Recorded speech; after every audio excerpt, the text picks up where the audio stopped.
Asalaamu calaykum waraxmatullaahi wabarakaatu. Ma ka mid tahay ardaydii iga sugaysay akhbaartii ku saabsaneed Mastercard Foundation McGill?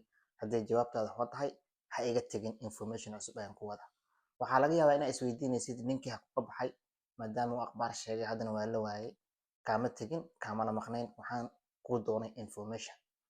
Marka warka cusub ee hadda maanta aan wado ee lagu farxo waxaa waaye ogow kow waxaan soo helay arday Soomaali ah oo ku imaaday barnaamijkan loo yaqaano Mastercard Foundation McGill ee ka yimaaday waddanka Soomaaliya ama Soomaaliya ka yimaaday baasboor Soomaalina ku imaaday. Waxaa kaloo ku hayaa in rag ayagana ka yimaaday wadamada kale, for example Nigeria mise Ghana ama Kenya oo ayagana barnaamijkan camal ku imaaday. Marka aniga muhiimadda weyn waxaan saaray inaan la xiriiro yarkan Soomaaliga ah. Alxamdulillah waan ku guuleystay inaan la hadlo yarkii appointment aan la qabsaday, interviewgeennana insha Allah waan ballansanahay. Marka waxaan rabay inaan idinka ogaado aniga hadda saddex su'aal ayaan niyadda ku hayaa sidii aan ka arkay commentiyada su'aalaha igu wareysanayseen. Saddex su'aal ayaan idinku hayaa. Haddii wax su'aal dheeraad ah ay jiraan aanan ilooban iyadana insha Allah waa igu soo reebi kartaa qaybta commentiga hoos.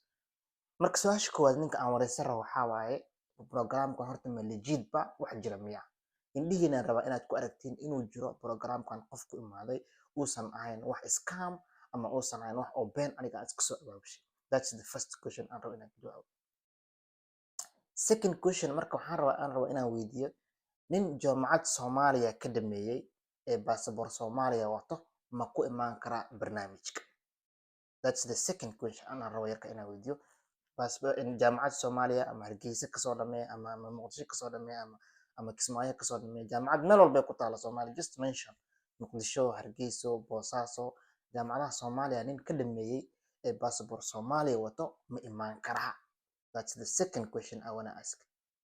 Third question marka waxaan rabaa inaan weydiiyo isagana qof ma jiraa Soomaaliya inuu jaamacad ka dhigtay laakiin wato passport Kenyaati ama passport Ethiopian ama passport Djibouti laakiin jaamacad ka sameeyay dalka Soomaaliya in Soomaali ahaan muu ku soo geli karaa?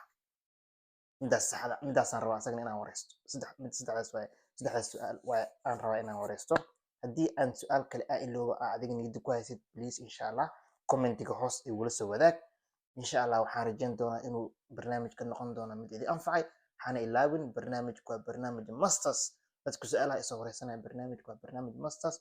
waa inaadan weligaa master samaynin sida ku qoran, laakiin haddii wax kale ay jiraan kulley waa isla falanqayn doonaa.